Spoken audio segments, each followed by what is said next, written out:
So I'm sitting here making this video. I bought a new truck. This is something I'm grateful for. I'm going to be buying another car pretty soon. If you guys would have told me 5 years ago that I would been able to have some sort of financial income or stability, I would probably say that you were a perp or you were a demon, or and it was just because of that time in my life I didn't see any silver linings, because everything was so dark and grim. And I still have my manhood, I still have my balls, I still have my dignity, meaning that I haven't sold out. I'm still the same guy 5 years ago making videos on this channel. I'm just going about things a lot differently. And I think like it's only behooves us to, when you realize that these people are not going to give you the same opportunities as they claim America is given, it's freedom of speech, right of liberty, and and to practice and move about as you would, as long as you're not breaking these fictitious mandated laws, then you see that you have to work a little harder. It's like most of us, right? If you are a minority, you're a triple minority. Most of us are triple, quadruple minorities, based on us being, whether you're a black, so-called black, being, so-called native, whatever your ethnicity is, then wherever you live at, then on top of the gang stalking, and then if you're a woman at that. So, like I said, man, a lot of the things we go through are twice to three times as hard as the average person. And if you're so-called black, you're dealing with 3 times, 4 times more, because you're not only being oppressed by so-called whites and so-called other, positions of people in power of other ethnicities, but then you have to deal with the coons in your neighborhood. You got to deal with your own family.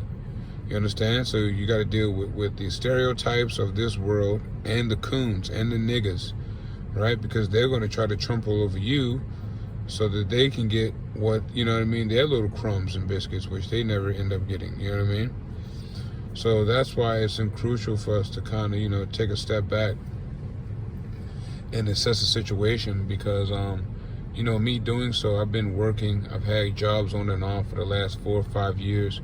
And one thing that has helped me keep my mind and allowed me to get, although jobs are hard, like with Lyft, they were reporting me. Like Lyft, they deactivated my Lyft account when I was driving for Lyft.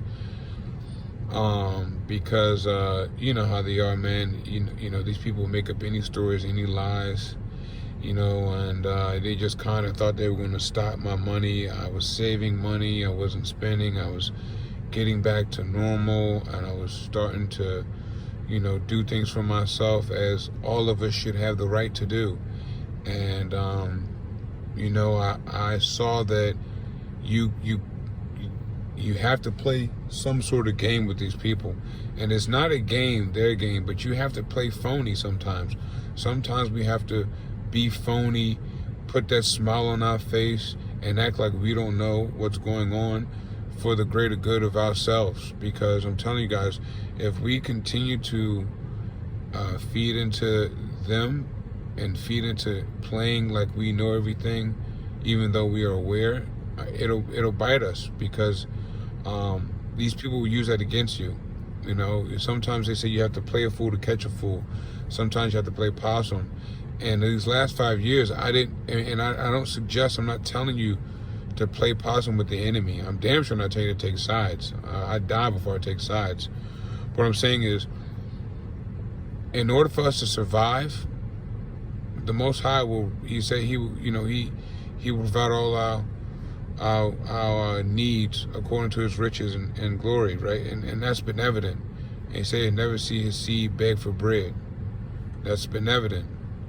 But what I'm sharing with you is that faith without works is dead, and we have to work. That doesn't mean physically. It just, sometimes we have to mentally outwork these people so that we can provide for ourselves. Because we have to think about this. We have to think about the next, if we are even allotted, if the world is here, if the Most High allows us individually, the next 10 to 20 to 30 years of our lives, and how we as individuals, have to live those next 10 to 30 years differently than everyone else.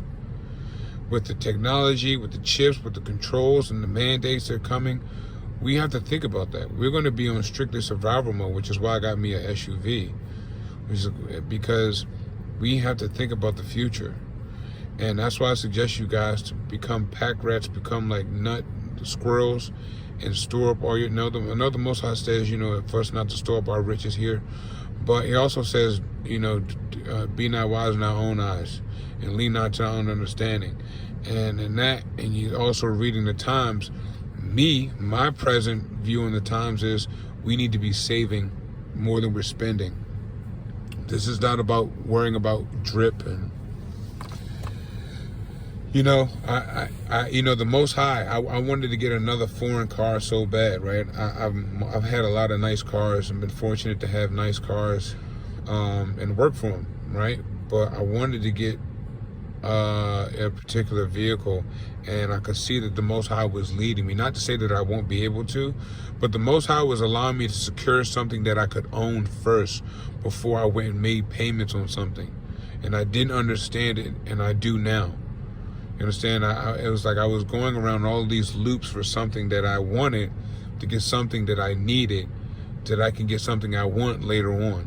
You understand? And that's how, like I said, the Most High is maturing me through these events, is because, like, again, save our money. It had been time, guys, where, as soon as I get something or I get financially stable, first thing I'm doing is wanting to get fresh. Going to go get lit, going to go get some clothes, going to go, you know what I mean? But what I realized is that we don't know where this world is heading, and we can't assume that we will just be able to walk outside our house and get a job in the next 5 years. We can't assume that. We can't assume that work will be available to us as it is today, because who would have told us 5 years ago that coronavirus has been here, where everyone has to wear a mask and people are working from their homes, and plane companies are operating at 66%, keyword 66%. And, all these businesses are being closed down. Like, I live in Baltimore. And where I live in Baltimore, right, I've seen so many businesses in Baltimore City being closed down by me. So many little shops and mom and pops, famous too. Ones that were famous around my neighborhood, right? In Baltimore, just being shut down. See, you got to really look at this. Like, they don't even give a fuck about their own people. They know this coronavirus is a premeditated event. Premeditated. There's no way in the world. Look at all these companies, right? I when I was working for Lyft, and I'm about to start working again for a different company, but I won't share that information. But when I was working for Lyft and I was going to certain places, you would see the signs that they had with the 6 feet distance. I'm just like, and this was fresh. This was when coronavirus was fresh. I'm just like, man, how did all these companies have time to print out these 6 feet logos? With the emblems on them and the brandings on it and the fancy and all these 6 feet logos everywhere in the food places and the mechanic shops. You gotta think about this shit was planned, man. Look how long it takes for you guys to come up with these 6 feet things to put on the ground. You got people out here spray painting that shit. Now you got all these companies, these Fortune 500 companies, where they just all of a sudden overnight. Now the mechanics just put the shit overnight, where they got the, I already know floor plans and how you put the floor plans together. Tell me that they just got these floor plans together now, where they include the extra, hand sanitizer. No, man, this shit was planned, man. These stores knew that the 6 feet, i.e. 6 feet dead, 666, right? They got 3 people standing in a row 6 feet apart. That's 666, right? That's your Masonic, satanic symbolism right there, right? So they knew about this. This was preempted. This was planned. So what else don't you think they're planning? So we need to stay ahead. We need to stay vigilant. We need to plan. Don't fall by the wayside. Don't let new relationships in your life break you financially or mentally or spirit. Just know that anybody coming into your life right now is more than likely an agent. Now, don't take my word for it. I'm not hating on you. I want you to find love. I want you to find what you want for yourself. But I'm telling you that more than likely, it's going to be the ops. It's going to be the ops. All right? Pay attention.